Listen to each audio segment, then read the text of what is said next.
Here we go. What is this? 1, 2. What is this, the sound of rumour? What is this that all men hear? Like the wind in hollow valleys when the storm is drawing near.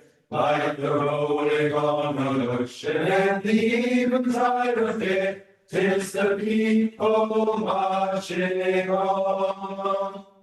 Whither go they and whence come they? What are these of whom ye tell? In what country are they dwelling twixt the gates of heaven and hell? Are they mine or thine for money? Will they serve the master well? Still the rumours marching on. Hark the rolling of the thunder. Lo, the sun and lo, their under. Rise with wrath and hope and wonder, and the host comes marching on. Hark the rolling of the thunder. Lo, the sun and lo, their under. Rise in wrath and hope and wonder, and the host comes marching on.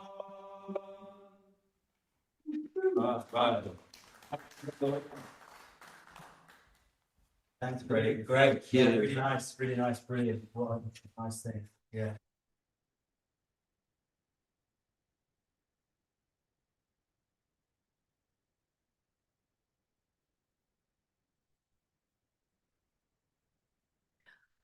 Good evening, ladies and gentlemen, and welcome to the Society of Antiquaries here in Burlington House in Piccadilly. My name is Natasha McEnroe and I'm the General Secretary here at the Society. It's an absolute pleasure to welcome you all here today.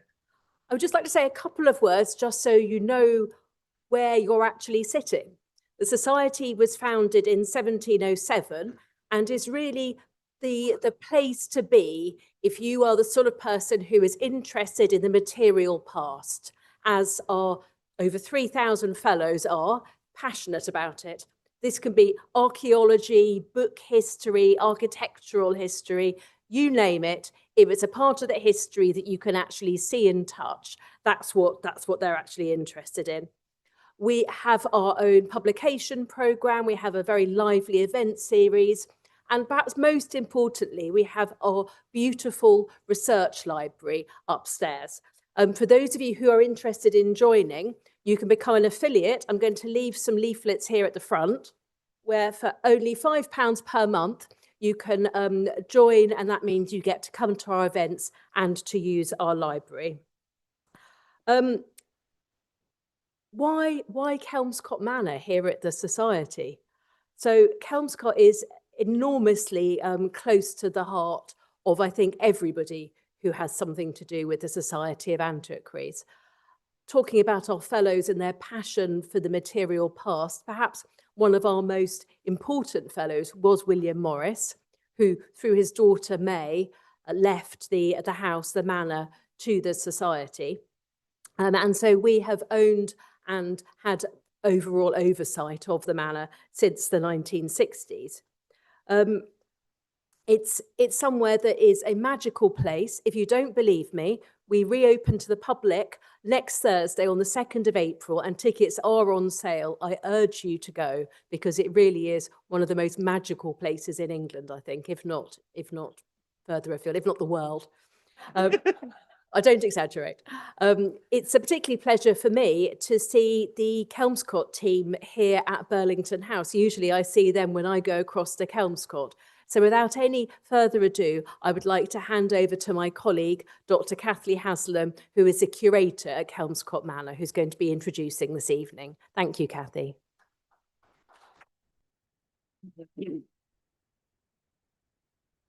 Thank you, Natasha. And good evening, everybody. Welcome to this special event for Morris Month, a celebration of the lives of William Morris and his younger daughter, May, who was incidentally born 164 years ago today. As Natasha said, I'm Kathy Haslam, curator at the erstwhile country home of the Morris family, Kelmscott Manor, the beguiling, inspirational place owned and run by the Society. Since 2022, when we reopened our doors following a £6 million capital project, we've been ambitious in seeking out new audiences and providing a creative and enriching experience for them. Alongside the historic interiors and all they represent of William Morris's life, work and ideas, we encourage engagement with Morris the radical thinker, eco-socialist and champion of the handmade. We do this through embracing contemporary creative practice, from poetry to craft, to this evening, internationally recognised artist Freddie Yauner's unveiling of his Morris Manifesto. Morris Month may be quite an ambitious concept, but it's far outstripped by Freddie, who has lived Morris for 3 months of each year for the past 7 years, becoming as far as possible the man about whom he is unashamedly fanatical. This immersion and his empathetic engagement with Morris, the downright, challenging, original and incorruptible thinker, doer and activist, has led him, with Morris as his spirit guide, to formulate his manifesto for an alternative way to live, reflecting Morris's, quote, magnificent way to live a life and potentially an answer to the mess we have got ourselves into. Freddie has an innate belief that cultural outputs can act as catalysts to social change. His dogged determination and optimism, two of the many attributes he serendipitously shares with Morris, could hardly be more timely than during this time of escalating climate crisis and global conflict. We really are truly delighted to have Freddie delivering our inaugural William and May Morris Lecture, the first of a series of annual lectures at the cutting edge of the Morris family's radical legacy. So I will now hand over to Freddie. Thank you.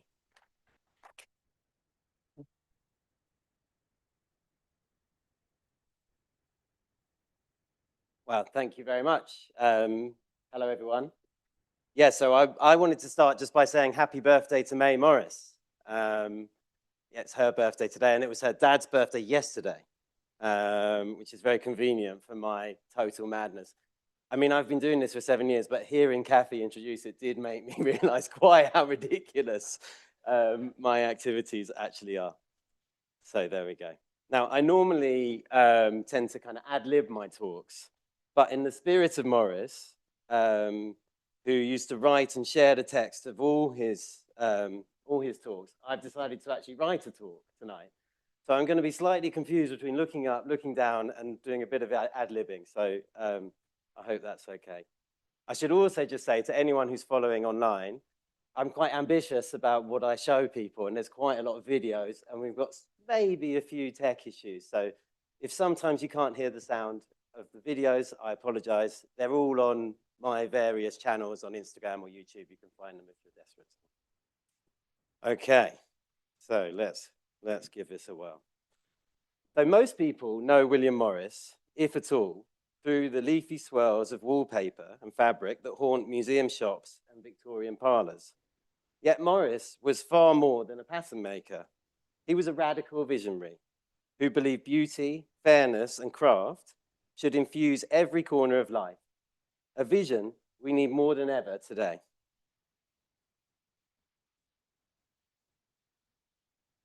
So for the past 7 years, as Kathy just said, I staged an annual Morris Quarter. So from the 1st of January to the 24th of March, yesterday, and sometimes the 25th if I'm making work about May, I have a 3-month immersion in which I attempt to kind of become Morris. It started as a bit of a joke about dry January and vegan January, and I decided to not shave from January the 1st to the 24th of March, and in the end, I looked like a sort of 43-year-old William Morris. Most people know him as an old man, but he looked a little bit like this. During that time, I then make works about him, making prints on his own letterpress, dyeing flags with madder root, singing socialist chants, fishing the Thames, and staging public performances. You'll get to experience some of that.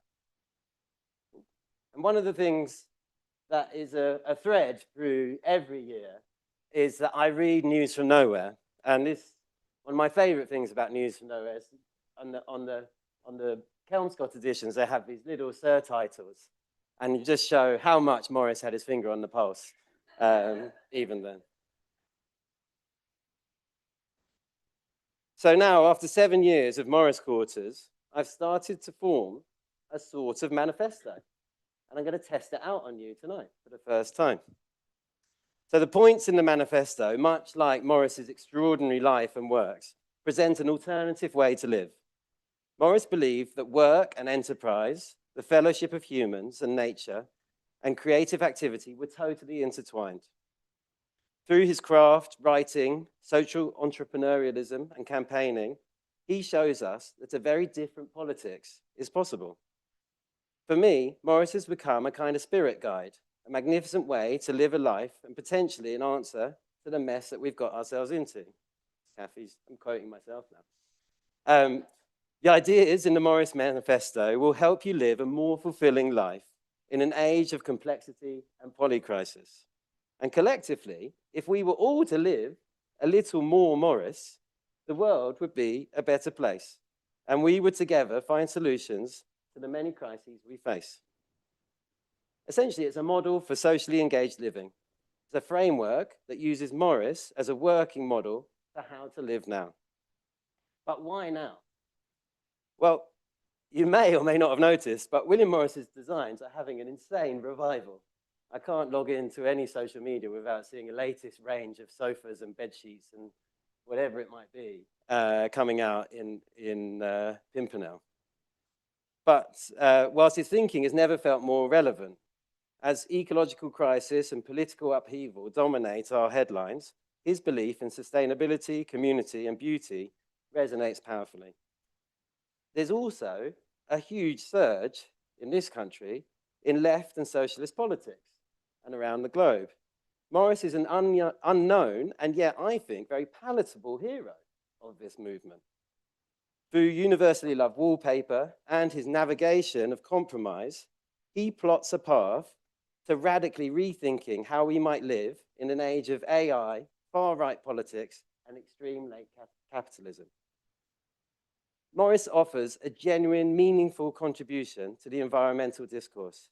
He understood well, more than many politicians today, how ecological crises are always also social crises, and the two are entangled in both cause and effect. So, now we come to the Morris Manifesto, or, Morris's stuff always had an or, so this has got an or how to live a good life in a complex world. And we start with cartwheeling. So, I'm inviting you to imagine positive futures and turn the world upside down with joy and energy. The story starts with this cartoon, a magical caricature of William Morris doing cartwheels in Euston, drawn by his best friend, Edward Burne-Jones. Ever since I saw these drawings, I've been obsessed with them. As I learn more and more about William Morris, the good he did, the patterns he designed, the movements he started, I constantly have this drawing in mind. A big, jolly, rotund, powerful man doing cartwheels at night in Euston Square. Morris was friends with two of the best artists of the time, Rossetti and Burne-Jones, and they both used to draw caricatures of him. Rossetti's were slightly mean, which is maybe understandable as he was having an affair with Morris's wife. But Burne-Jones's was a bit more teasing. I often think of them as the modern version of an emoji. They must have been writing to each other back and forth every day. There were 3 posts a day in those days. Slipping in a little drawing for good humor to remember the night before or a story that Morris had told. This drawing is now in the Fitzwilliam Museum in Cambridge, and I went to see it, spent some time with it, and then straight away went outside and started cartwheeling. Now, I was going to cartwheel for you, but I was told that the hat is so precious that I couldn't contemplate kicking it. So you're going to be spared my average cartwheel, and you'll get to see some more magnificent cartwheels later from some better cartwheelers than me. So the thing about cartwheeling is that you literally turn the world upside down. And that's pretty much what Morris did. I want to encourage you to be more Morris, to imagine positive futures and turn the world upside down with joy and energy. When taken as a whole, what William Morris did was show us that nothing is inevitable about how we live. You might not have expected cartwheeling as the first point on a Morris Manifesto. And in many ways, that's why I'm sharing this, to change the story. What Morris did through all his endeavors, and what I encourage you to do, is explore alternatives, reimagine society, and turn the world upside down with joy and energy. So now we come to my first personal work. So this year, and each year, I make a series of works during these 3 months immersion. And I should say, actually, because I'm quite strict about the 3 months, until last calendar year, I had never been to Kelmscott Manor because it only opens its doors in April, and I'm very strictly off Morris by April. But luckily for me, and maybe unluckily for my wife, my mum gave my wife as a present for her birthday a trip for us to go to Kelmscott last autumn, and it was magnificent. So this year, talking of my mum, I've been making all sorts of works about the idea of turning the world upside down. Using typography of Morris's beautiful Chaucer typeface, I've made embroideries with my mum using wool from Iceland, which is relevant to Morris, dyed with madder root, which is left over, the color is left over from red flags I've been making over the years. So my mum has just delivered the latest embroidery we've done together from the embroidery department of Yauner & Co. And I'm just opening it up to see it for the first time. Oh, it's beautiful. It's made with raw wool, which is from Iceland, which is where William Morris went on multiple occasions. And the wool is dyed using madder root, the leftover dye from the red flag that I made for Somerset House. That's really nice. It says the world. The and the world are upside down to each other, so as it turns around, in a big circular thing, as it turns around, you turn the world upside down. It's stunning. This one, man.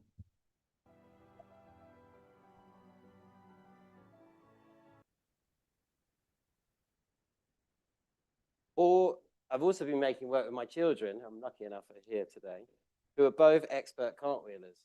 But what I've been doing is I've been strapping my phone to their backs and then getting them to cartwheel whenever we're somewhere beautiful or interesting, and stitching the spinning clips. I say I'm stitching them together, but luckily I have a brilliant assistant who does some of that for me.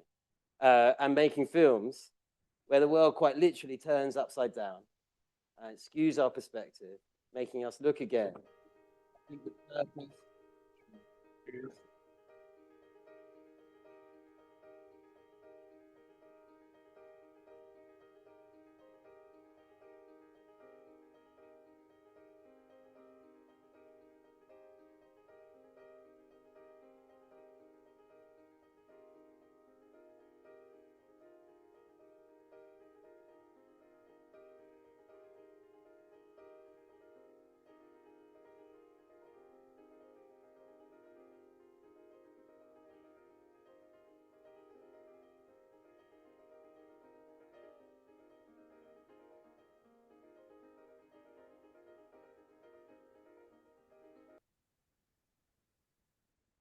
And even when Morris Month is over, we have this wonderful AI-generated model.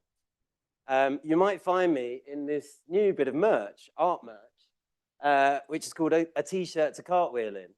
And you're able to flip the script as you turn the world upside down. So people are talking about us living in a polycrisis, a time of so many crises that it's totally overwhelming. But what strikes me as the most pressing crisis is the crisis of imagination. We seem to have lost the ability to imagine positive alternatives. As Caroline Lucas, who was the previous Green Party leader, an MP, and a massive William Morris fan, said in a talk in 2012, that Morris, she says, familiarity makes our own reality seem normal, just as it makes the unfamiliar seem impossible. I've always loved that phrase. Familiarity makes our own reality seem normal, just as it makes the unfamiliar seem impossible. I want to encourage you to look clearly, see the madness of some of our existing systems, and imagine unfamiliar, positive futures. I personally find this one of the hardest things to do, I have to say. I'm much better at looking backwards, as you can see, cosplaying a Victorian. But I've started out by making new works that need new approaches. So I actually went to Parliament to see Caroline a few years ago, and I delivered her this painting with her own words on it. But the words are actually painted with ink made from pollen. So by taking the reproductive cycle of a plant, looking at its delicate color, and turning it into pigment, I've started to open up my own and other people's imagination of what might be possible. It's just a start. It's not a new imagination in the scale of William Morris's eco-utopia sci-fi, news from nowhere, or is it the modern Green Party's proposal for a different politics? But all our small contributions to open new spaces to tackle what currently seems impossible helps to push the needle a little bit. So there's other projects where I've attempted to open people's eyes to the way we're living. Once dressed as Morris, inspired actually by a Rossetti drawing of Morris, I went fishing in the Thames, reflecting on the fact the Thames is now a muddy, highly polluted affluence that runs through our major city. The way that privatization of water companies has increased prices, reduced service quality, and devastated our natural waterways with pollution, all while creating huge dividends for polluters, is extraordinary. I was fishing for both salmon, which is a marker for clean rivers, but also I was fishing for utopia. Morris talks of in News from Nowhere, where he wakes up at the beginning of the book and finds a crystal clear Thames. Morris, or Topsy, as his friends called him, would have been appalled by the state of the rivers and the actions of the state in enabling that devastation.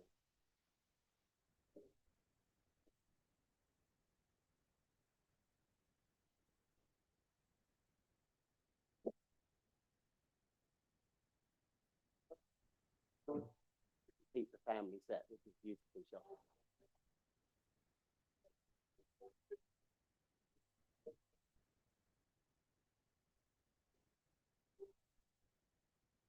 Music was Gustav Holst, who was one of Morris's good friends, and would have. So I start out, comes to a house in Morris's house, and this is where he says he goes swimming at the beginning of music. And Holst would have been to that house many times, particularly in the coach house, where they've been Holst and many of the great creatives in that part of London. Anyone who knows about fishing will see that I don't have a clue. Okay, so point 2, which is to craft your health. So creative activity is vital for your mental health and well-being. It's clear that we are entering an age of huge digital automation. People are incredibly scared, frustrated, and angry about the rise of AI. Yet, the possibilities of the tool itself are quite extraordinary and alluring to creatives like me. But the manner and the ownership of how it's come about are simply devastating for existing creators. Morris lived through a time of extraordinary transformation. Perhaps he can help us understand ways through these moments. Morris filled all of his time with creative endeavors. He would write on the bus. He would stay up late translating Icelandic sagas when he was at home. He would try and brew beer and bake bread to entertain his friends. He made wallpaper, furniture, fabric, books. He wrote songs. He was an extraordinary polymath. Now, before we move on, I don't think any of us can be like William Morris. In fact, on his deathbed, it was declared that he died from doing the work of 10 people. And I don't want to put anyone in the grave early. So how do these two things relate? As increased automation in all parts of life and work is on the horizon, and it's highly likely, for good or ill, that we will end up working less days in a week, we're going to end up with huge amounts of spare time.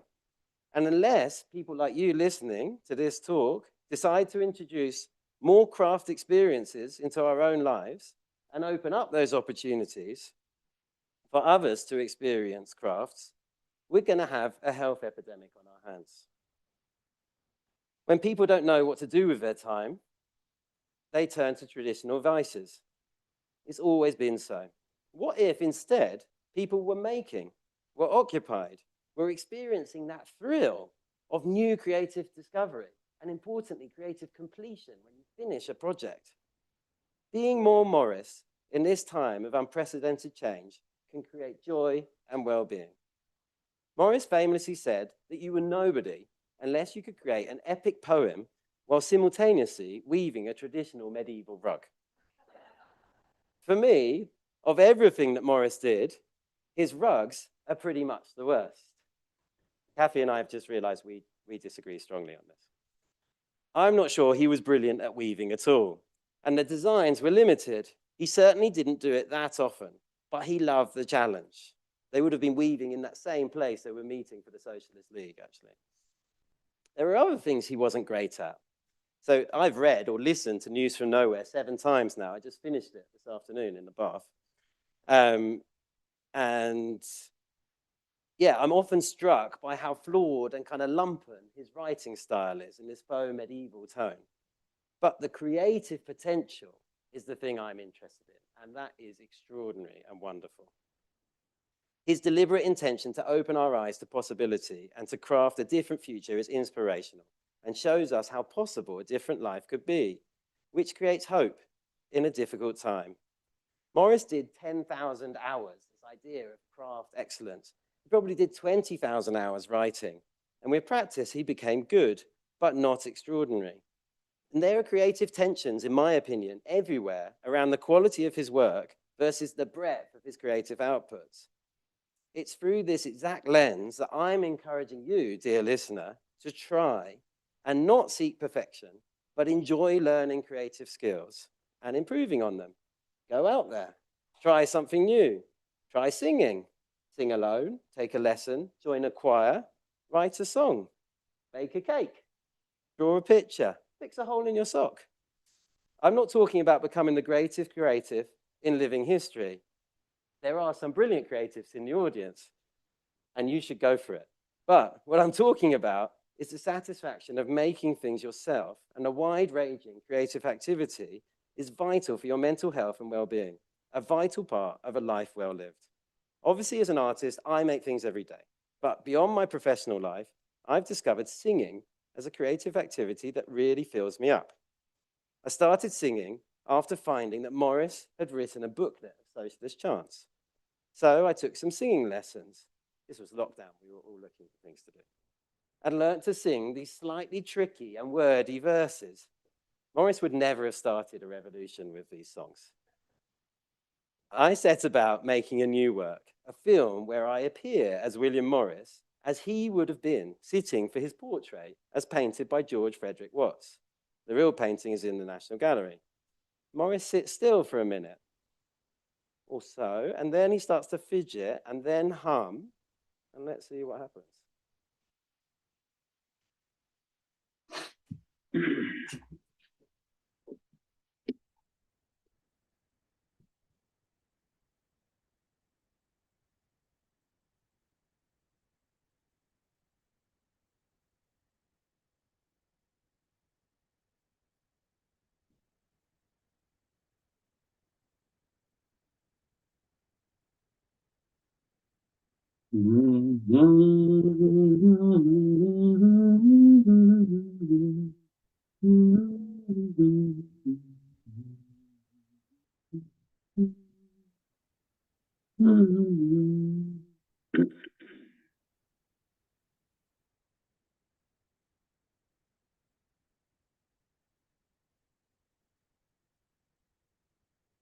I heard men saying, leave hope and praying, all days shall be as all have been. Today and tomorrow bring fear and sorrow, the never-ending toil between. When I was younger, mid toil and hunger, Luckily, the people online can't hear my we dulcet strove, and our hands So, were strong. You're all laughing now, but why don't we sing together? So, just to give you a sense, what you heard maybe as you were walking in was me and my friends Here we go. singing this song. What is this? 1, 2. So this song is set. What is this, the sound of it is the rolling here, like the wind in hollow valleys when the storm is roaring near, like the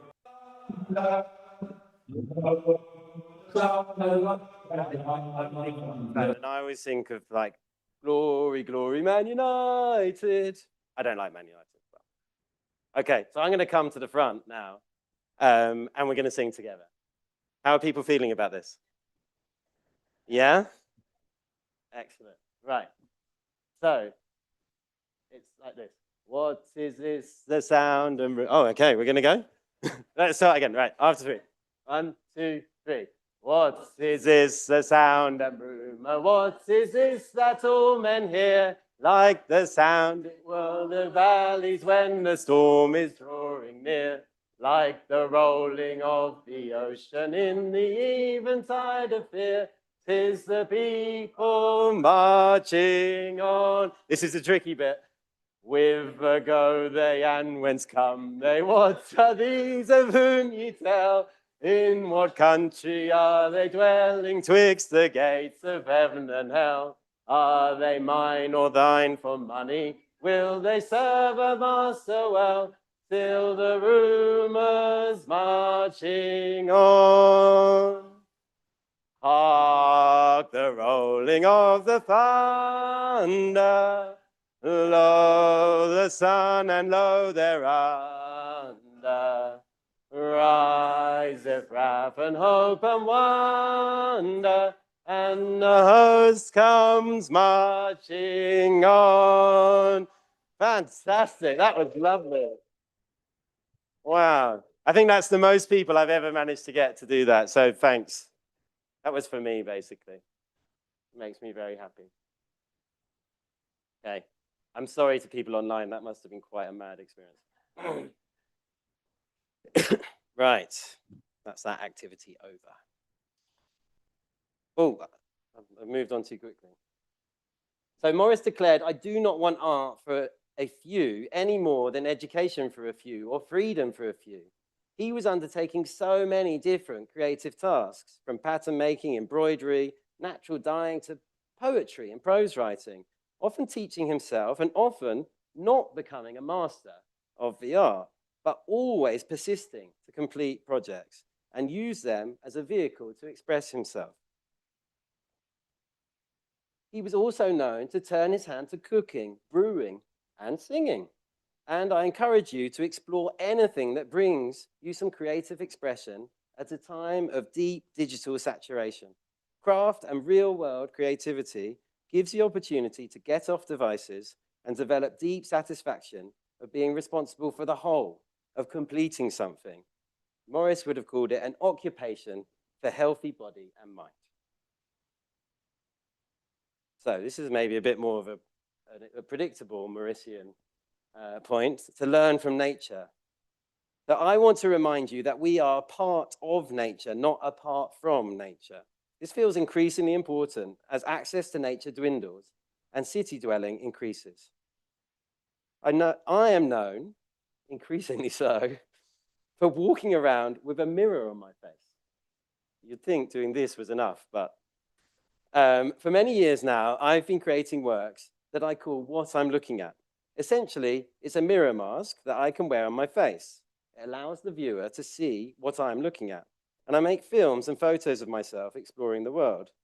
It's an uncanny visual trick with rich layering of image. It shows the foreground, the background, and my expression. My eyes concentrate and my mouth twitches into a smile as I recognize the beautiful thing I've found or the weird color composition I've managed to construct. At the beginning of this year, I had the extraordinary experience of posting 2 of my films that I made a while ago, of me wandering around different parts of Epping Forest, which have now been watched more than 15 million times online. And you're going to have the joy of watching them.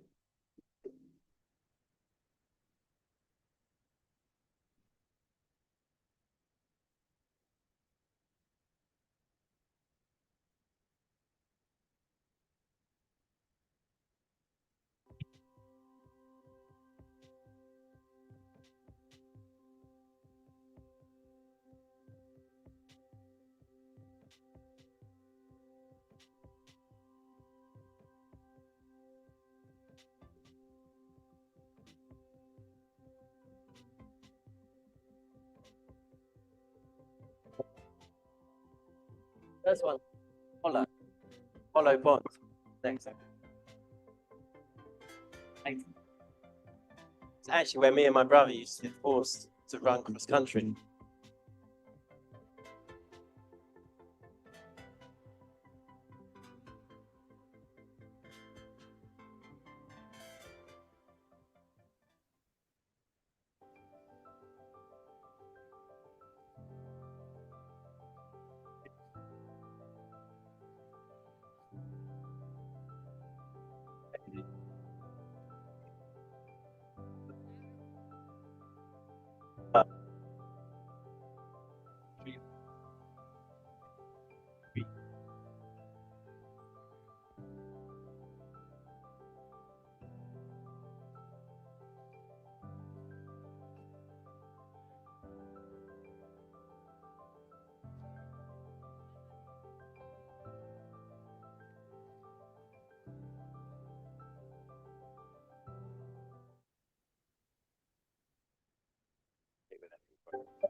Epping Forest was a place that William Morris knew very well.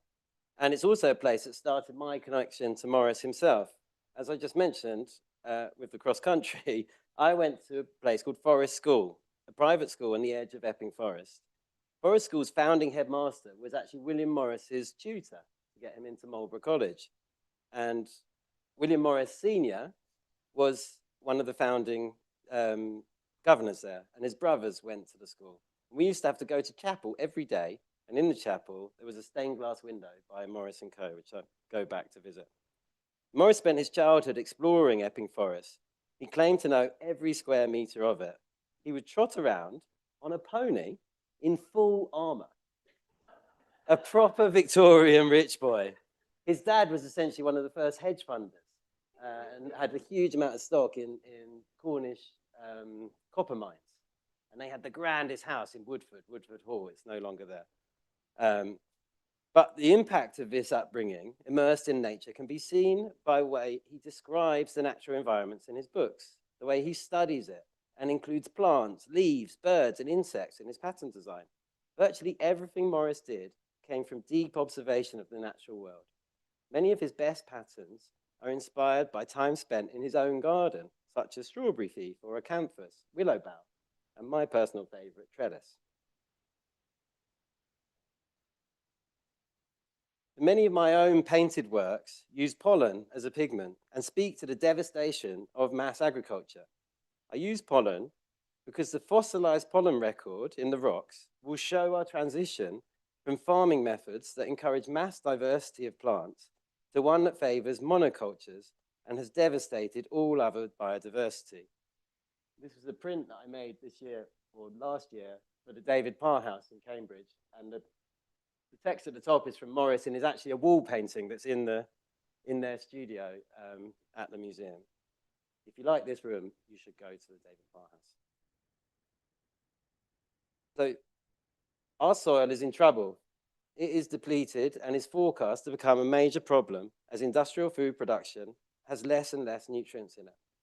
My reaction to this was to make an enormous red flag made of silk dyed with madder root. We took color from the earth, just as Morris would have.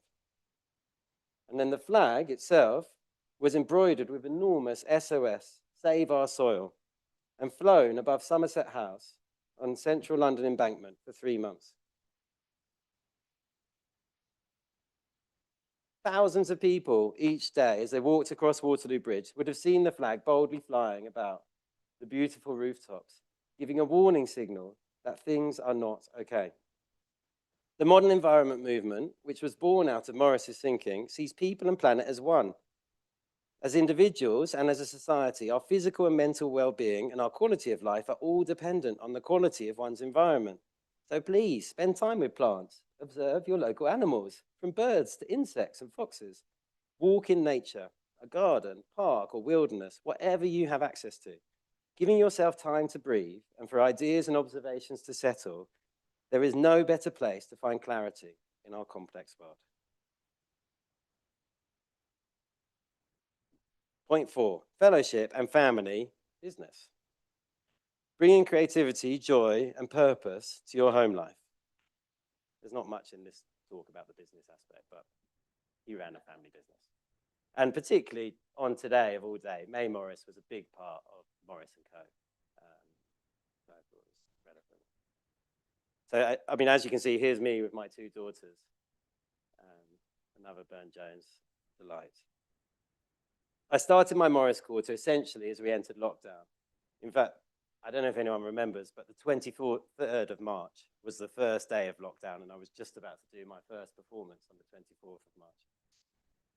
So one of the first things I did in that second year, as it came round, my Morris obsession and the increasing turmoil in the world, was to ask my mum to teach me how to embroider, so much like William would have taught May. We got on Zoom every other day. She dropped stuff off at my door and then picked it up a few days later as we passed things between us. The needles and thread had once belonged to my grandparents, and slowly I became better and better at embroidery. I designed this pattern, inspired by the daily runs I was taking along the Lee River, an area of London that William Morris would have known very well. But the landscape, in some ways, was hugely different. The greatest feature of my runs were the squawks and colour of the ringneck parakeet, a divisive bird that many Londoners at the time seemed to hate. The colour and flocking as they flew past you at head height was a cacophony of joy. I think Morris would have loved them too. And so I set about designing a new Morris & Co. pattern, which I call Parakeet and Bramble. Both of these natural species could be considered invasive in different ways, but both bring great joy if you're willing to accept them and integrate with them. Morris involved his children in his work, most notably May Morris, who became the head of Morris & Co. embroidery department, becoming one of the greatest craftspeople of her age. Meanwhile, Jenny Morris, who was much less talked about, was on course to be one of the first women to go to Oxford. Before her health, all of that was scuppered by her health. She had epilepsy. No one really knew what to do with that. So once my mum had taught me to embroider, you can see these delightful small hands, which are a little bit bigger. I taught my 2 small children, and we made embroideries together. And this is the outcome of our labour. And I took it for a treat. I don't know if anyone can recognize where that is, but I took it to the William Morris room at the V&A for a cup of tea. I was meeting a curator. Investing time in teaching the next generation is crucial to the future of our civilization and of humans themselves. That might sound dramatic, but I believe it to be true. Currently, we, the adults, are distracted by technology, and they, the children, are being placated by technology. Creating with children gives deep joy. And I've just added in here, because of the date, after we made the handmade embroidery, so that first one was a collaboration between me, my mum. So in a way, my mum was first playing the role of Morris, and I was May. And then I became Morris, and my kids were May. And Jenny, it gets very complicated. When we thought, can we add May Morris as an extra collaborator? So we studied her works, and we went to Hand and Lock, who are the royal embroiderers. And there was this brilliant young woman there who ran the digital embroidery team, which in some respects, the Morrises might have had issues with, but they often liked really interesting technology. And we basically wove May Morris's hand into the embroidery. So we made this second embroidery, which was a collaboration between the 4 of us and May Morris as well. Oh, I've gone on too quickly. Anyway. If you create new works with children, teaching them new crafts and learning from them and their open world views, if only you can shut out the modern world, turn your phone to silent and meet them at their level, you will reap the rewards whilst nurturing the future of our planet. Fellowship and social purpose were also fundamental to what Morris did. If you can allow humanity, art, and work to coexist, you will undoubtedly be more fulfilled, and we can together pave the way to a brighter future. It's big stuff. So then we get to declare red flags, and this is the moment where I get out my own red flag, and I have a habit in these talks. So this was a flag that I made a few years ago, and I like to wear it as a cape. So I become a superhero of Morris, so I'll wear the cape for the rest of the talk. It's a bit of an off-the-shoulder look. Okay. Okay, here we go. Sorry, girls. So this is Morris giving a talk on the back of the cart in Victoria Park. So he would have trundled across from Hammersmith, taking a long time to get there to speak to the workers actively involved in trying to make change. And there's his red flag flying on the side. So I want you to show up, agitate, and talk about the pressing issues of our time. So I started making red flags a few years ago when I was presented with the opportunity to harvest some madder root, a natural dye that Morris would have regularly used to create colours in his designs for Morris & Co. When I thought about the idea of red flags today, they seem to be less about driving forwards a movement and more about a warning for things that are problematic. And boy, are there plenty that's problematic. And therefore, do we not need more and more warnings? I worked with a community group in Leighton, and together we dyed pieces of silk and talked about the issues that were concerning us on a macro and micro level. Some of the things that came up, and people were basically filling in these sheets that you've all got. Grenfell cladding, mobile phone addiction, loss of biodiversity, heat waves affecting healthcare sector, plastic wrappers on fruit and veg, too many cars. The list is endless. So I invite you to show up, agitate, and talk about the pressing issues of our time. Morris saw nature was being eradicated.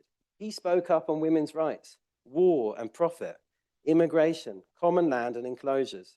He was a master of communication, and he aimed to reach the masses. He gave talks. He made objects. He wrote songs. He created books. Today, red flags have this wider meaning in life as a general warning. And in this time of extreme change that we live in, we need more people to declare their own red flags, telling stories, creating urgency, and giving warnings from the people to power holders to create change. You may feel tensions about how you live now and what you can actively advocate. I know I do. Everyone is part of this current system, but that doesn't mean you can't legitimately be a voice for it to change. Find others and coalesce around issues that matter to you. Imagine you will find both purpose and joy there. My flags are made by the community with colour from the earth, and they've flown in locations across London. And the beauty of a red flag is that you can attach your own issues to it. So I'm going to invite you to take a little moment, if you haven't already, to look at your pieces of paper and maybe write something down. And we'll collect them at the end, or you can leave them on the side. Don't know if anything's come up. Perhaps this talk's been a bit heavier than you were expecting when you showed up. So I recently realized that the collective noun for flags is bunting. Bunting is a twee and joyful thing that we associate with weddings and village fetes. But a bunting of red flags is an ominous and scary thing. It shows the depth of challenge we have in the world. We need to put them out into the public space. We need to have confidence talking about them, and we need to find ways to raise them from the ground up to those who have influence to change them.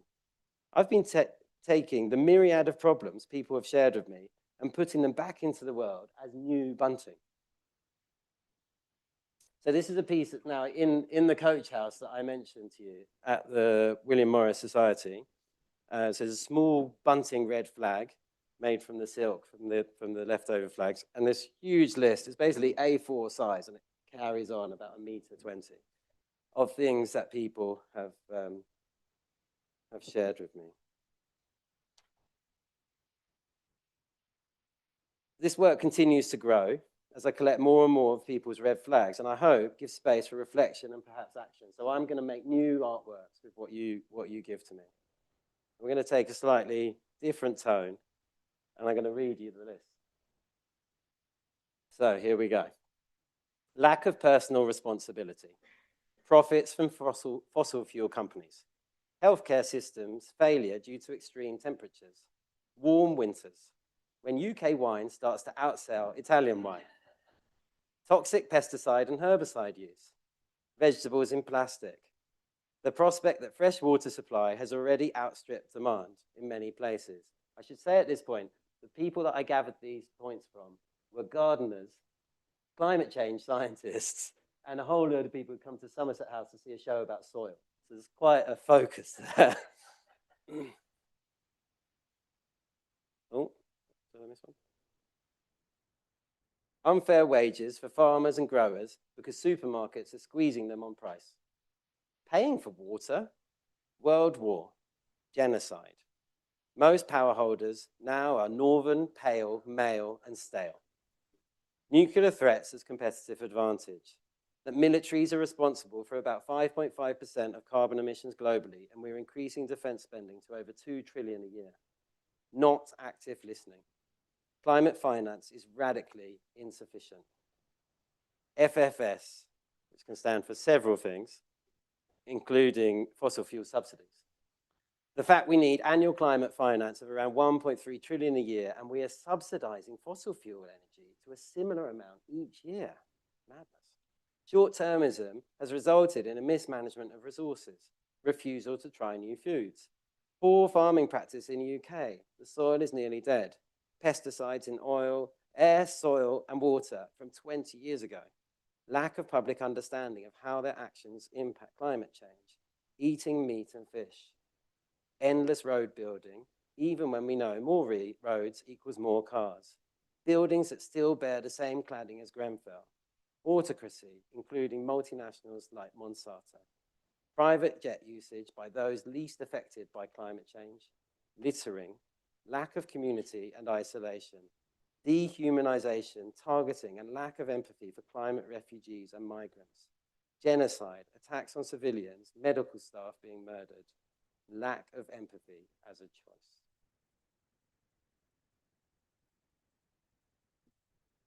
How am I doing for time? Okay, cool. So this year I made a new flag inspired by discovering Morris's support for Jewish immigrants in the 1890s who had been displaced by the pogroms. My ancestors would have been part of this mass movement of people, and my misspelled surname, Yauner, is of Ukrainian Jewish descent. And inspired by my distaste for the growing anti-immigrant rhetoric that's been attached to my own national flag, the St. George's Cross, the rise in the far right and growing use of fascist language is scary. But it struck me as funny and slightly stupid that the symbol being used for these campaigns actually represents a historical figure who stood for the opposite and was himself a migrant. So my flag, called This is a Red and White Flag, has a picture of St. George on it and simply says across the middle, St. George was an immigrant, which he was. I flew the flag across the motorway in East London, a stone's throw from where Morris would have given speeches with a red flag to workers in Victoria Park. It's about as activist as I managed to get, which I'll get onto here. So the final point is compromise or compromised. So confront and acknowledge our mistakes to create space for experiment, exploration, and adaptation. Morris knew he was compromised. He knew it, and he carried on anyway. He imagined a different world, a better world, a world of equality and abundance, and he operated as if he already living in that world. In many ways, he was prototyping opportunities, showing people new ways to be. It can feel difficult. We all have tensions we need to overcome, but follow Morris and be open to compromise, even if you see yourself as compromised. I'm inviting you to confront and acknowledge our mistakes, both personal and collective, and create space for experiment, exploration, and adaptation. People love to say Morris failed, compromised by his own wealth, and the difficult decisions he made within his creative and social endeavors to stay relevant during the rampant Victorian Industrial Revolution. But for me, he was really the picture of a modern social entrepreneur looking to fail fast and fail better each time, building out what he had learned from the previous enterprises to try and do more for people. In a time of multifaceted crises, we must be open to compromise, sharing more and collectively adapting our lifestyles. And those of us lucky enough to have it should lean into our privileges. But how to go about it? We're not all comfortable going on marches or leading the charge. My method is to make artworks that I hope will be like a pebble and spread ripples that affect people. You might use your research skills or financial skills to support causes in the back office. I feel a constant tension on my own position, and in a way, a guilt that I am in many ways an armchair activist. I made this embroidery work that speaks to this compromise. It's an embroidered brick, a doorstop called Opening Doors and Windows, and points to the fact that the coziness of the domestic can change a potentially challenging object into something of use and beauty. The suffragettes would throw bricks through windows to change society. But today, if I was to leave my armchair and attend a march and had a brick with me, I would surely be arrested. We live in a draconian time where people are arrested for far less when it comes to the right to protest. I'm in awe of those who are fighting these generational injustices, but I'm slowly becoming comfortable that it's okay to be me, to use my skills within my current circumstances, which involve looking after children and not wanting to be arrested, and do me, and do it with joy and energy like Morris would have. All right, we're on to the last project. In one of my past performances, suitably dressed in my Victorian twill suit, I set to work on William Morris's own Albion Kelmscott press at the William Morris Society in his old house. This was used to print the works of Chaucer in his own eco-utopia, News from Nowhere, to make a limited edition print that simply says, compromise. If you look carefully, there's a debossed D at the end, a silent that was not inked up, which just presents a shadow, a silent or blind D, if you like. I love the idea that those of us who are compromised need to compromise the most. We need to give up on the things that we've been used to having, but don't materially improve our lives. We need to dedicate our careers, not to the pathways that we thought we were going to take, but to different, more socially viable and collective active endeavors.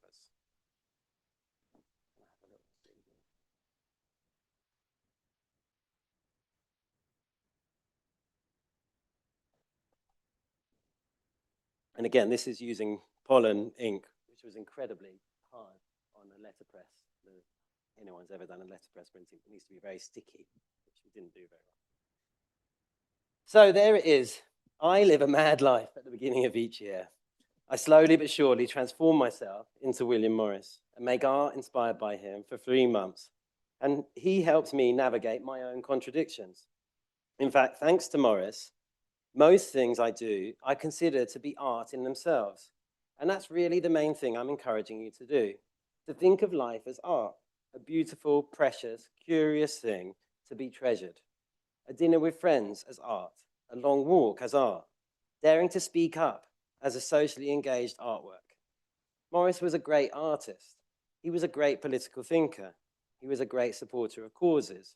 And today, we need people like Morris more than ever, daring to imagine alternatives for how we could live together. Caroline Lucas put it beautifully. When you take all his facets of what he did together, he glowed like a jewel. Even if we all take just one facet, which is a bit more realistic, each, and work on that and integrate it into our lives, not only will our lives be more joyous and fulfilled, but together we could make a real difference to the world. Notice where you need to compromise. Have your eyes open to today's world issues and confront them in your own ways. And keep an eye out for the shenanigans I get up to in the next Morris Quarter. Thanks for coming with me on this journey. I hope being more Morris brings you joy and fulfillment. And I'll end with the last line of News from Nowhere, Morris's, I think, brilliant book. If others can see it as I have seen it, then it may be called a vision rather than a dream. Thanks very much. Thank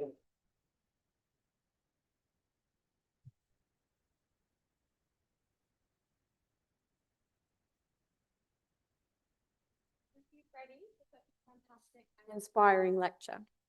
Thank you to all of you who have joined us both in person and online. And if you're feeling inspired to visit Kelmscott Manor, then you will be very pleased to know that it opens again next Thursday. For those of you who are here in person, please do join us for a drinks reception in the foyer until 7:30.